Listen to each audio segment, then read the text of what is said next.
tao, guys.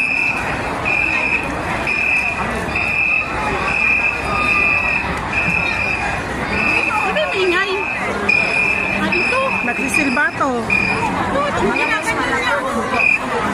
Yung galing doon sa taas.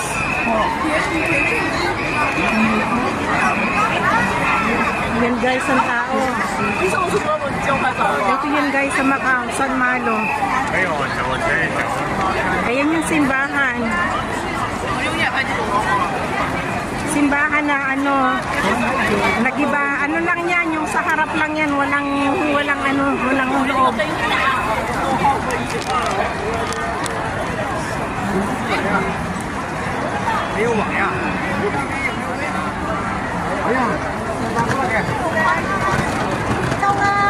Saan yung dalawa? Dito Ate Lisa, halika.